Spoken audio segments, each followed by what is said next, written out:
people, stay dandy, baby.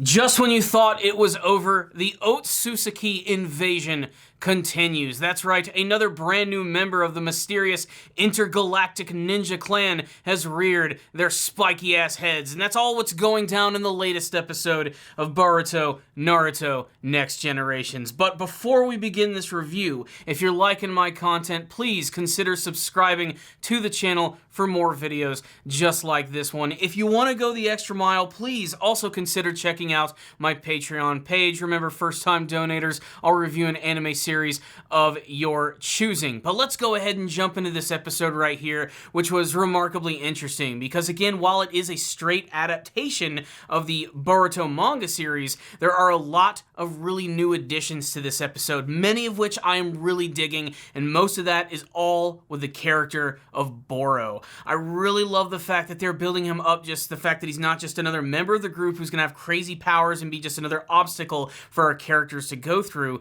but by giving him this entire dynamic of him being a cultist leader who is praising the ways of the Otstsuki and the infinite Tsukiyomi immediately makes him a lot more interesting, as well as devious and downright terrifying. We even get to see how far they go with it in this episode as brand new members decide to join the cult, and even one of the cultist members' brothers decides to try and infiltrate Boro's group to try and bring her back, which does not work at all. And it's also a great demonstration of Boro's insane regenerative powers. There's this whole subplot, like I said, where there is this one member of his group who goes by the name of Inori, this one female that we saw a couple of episodes ago, and her brother jumps in, and he's some ninja from some random village. I don't think they even say it. He looks like he's wearing a Konoha flak jacket, but it's one of the older styles, but he could also be from like Hidden Mist. I only say that because he uses some water style techniques, but he's desperately trying to bring Inori back because he realizes that Boro is essentially a fraud and that he's taking advantage of all these people, but he doesn't really have a great way to prove it. And Boro just allows him to be attacked by this guy. He ends up hitting him with this like big water style slicing technique, which is supposed to cut him in half, and it causes blood to just explode everywhere, completely traumatizing these kids who are watching it for the very first time. But of course, Boro is able to completely regenerate, which of course just bolsters his strength as well as the beliefs that he's been bestowing upon all of the people that are like following his cult and everything. So they decide to leave, and that's when Boro decides to take out this guy in a very weird and unseen kind of fashion. He basically uses his weird like touching ability to go against his head, and then suddenly the guy is just dead. Fact of the matter is, Boro is pretty damn freaky, and like I said, the whole aspect of him creating a cult and like his very own personal cultist army, I think is incredibly unique, especially with the fact that he's bringing up the fact that the infinite Tsukiyomi in the past was a very big deal. By allowing these people to succumb to it, they can essentially live in an endless dream of happiness forever. They just have to give up their bodies to the divine tree itself, and I really love that they're weaving this into the story because there's another pretty big bombshell in this episode which actually ties directly to all of this. And it's all involving Sasuke as he goes to the Otstsuki dimension, which was teased in the last episode of the series, but we get to see a lot more of it in this one, where we get to see it's like this massive shrine which is dedicated to all the Otstsuki members that we've already seen in the series thus far. That's like Momoshiki, Kinshiki, Kaguya, of course, as well as maybe a brand new mysterious one, which is really awesome. And these giant like idol walls have these etchings in them, which are reminiscent of the weird horns that the Otstsuki clan members have, and whenever Sasuke is able to touch them, it creates sort of like a weird projection of each of these members. And he notices them immediately, especially Kaguya's, but he also realizes that each one come in pairs. You know, we already saw that with characters like Momoshiki and Kinshiki, but Kaguya was unique in the sense that she came by herself. Or at least that's what we were originally led to believe. We get to see that there's another symbol directly above her, which is going to tie directly into another big bombshell of this episode. But there's also these other two symbols, which are completely just scratched out, and I have no idea what those could potentially mean. For all I know, they could be related to Urashiki, that one character who was created specifically for this series, but whether he had a partner or not is kind of a mystery. It's really hard to say, but the fact that that is completely scratched out and we can't see it, again, I have a feeling that's going to come into play sometime later in the series, but the fact of the matter is, Sasuke has just walked into the freaking Otstsuki Temple of Doom. The Doom part is going to come in the fact that they have a secret weapon underneath this mysterious temple, which just so happens to be a Ten-Tails, another tailed beast, just like the one that we saw at the end of Naruto Shippuden. That's right, it's there, it's all tied down with these massive black chakra rods, and it is super freaking pissed off, and it's all going to be a part of a massive plan. Now, it's no coincidence that this episode has Boro talking about the infinite Tsukiyomi and the power of the Otstsuki, and then we see what is ultimately the very seed of their power, the actual 10 Tails itself, which essentially is quite literally the divine tree in and of itself, which is pretty big.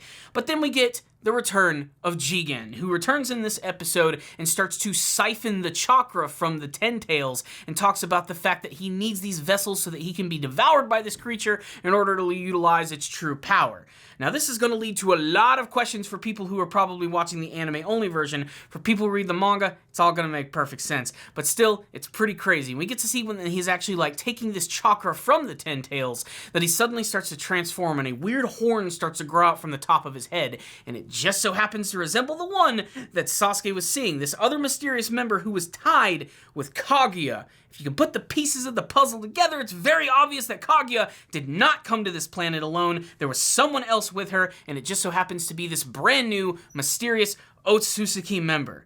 It is ridiculous, to say the least. I really wish that for this episode, they did not tease this in the preview for it. It would have been so much cooler for people who only watch the anime version to check out this episode and to see all of this big information about the Otstsuki and the fact that there is another 10 Tails in the series. Of course, not on the same scale as anything that we saw before, but it's a pretty big freaking deal for the series, for there to be multiple 10 Tails in this universe, and the implication that there could be way more of them. It's pretty freaking crazy, to say the least. Some other parts of the storyline that I think are pretty interesting is more just a Boruto training and talking about Kawaki and blah, blah, blah, blah, blah. All that stuff gets completely overshadowed by the moments with Boro and, of course, the revelation of there being more Otstsuki members and another fucking 10 Tails. That's some pretty big deals there. But I also really love the fact that they've added in another really great scene of Boro actually returning to the crashed airship and finding something which is going to heavily imply that Kashin Koji is actually the traitor in the Kara organization. This is a really big moment, and I really love that they added something like this to the anime version, as again, it's just making everything just so much more enjoyable and interesting, and they're expanding upon things in the best way possible. So, what's the rundown on the latest episode of Boruto Naruto Next Generations?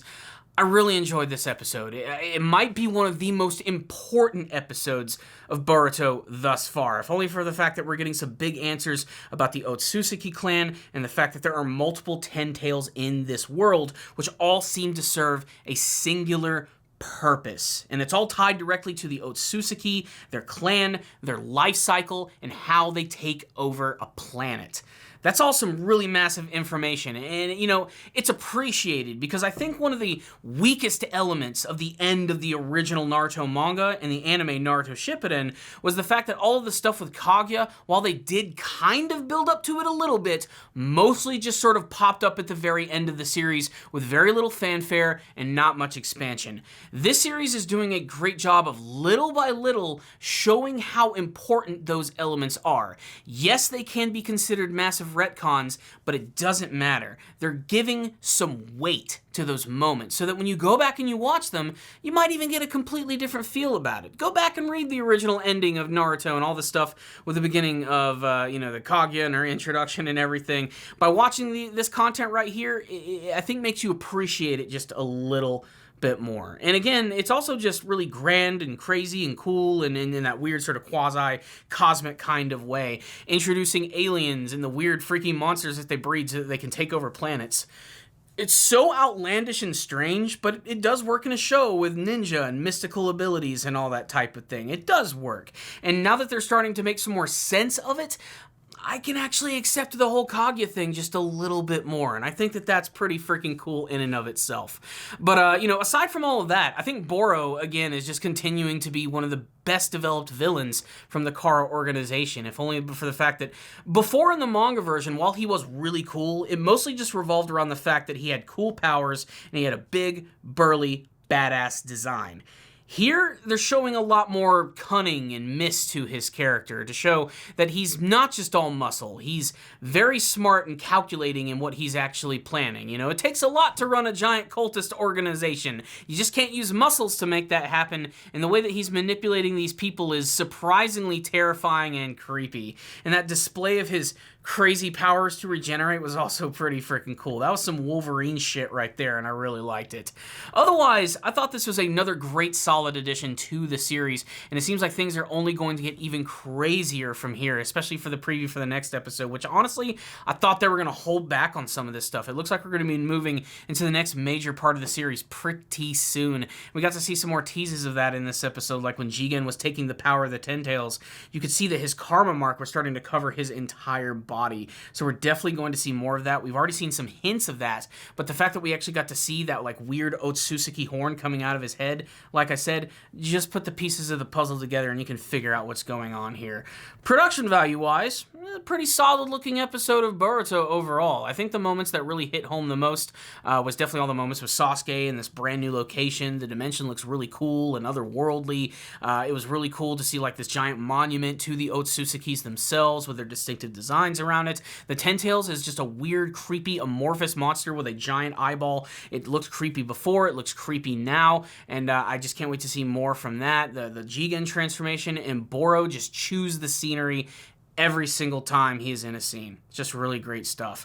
It's all the stuff with Boruto and the training and everything, it was okay kind of stuff, but it just, you forget about it completely when you think about the other big developments that happened in this episode. Luckily, those moments were very small. They didn't bring down the episode for me at all. In fact, this episode just built up my hype just a little bit more and made me realize this is some of the strongest content, story-wise and build-up-wise, that I think we've had in Boruto thus far. It feels very important and something that you shouldn't miss if you're a big fan of the franchise and this universe. So yeah, I really loved this episode. I'm giving it a 5 out of 5, but I'd really love to get your thoughts about it, and you can tell me what they are in the comments section below. Let's have a big discussion all about this episode. If you liked this video, please make sure to hit the like button. It helps out these videos a lot, and that pretty much is it for today, guys. I'll see you all next time, and as always, stay down there, baby.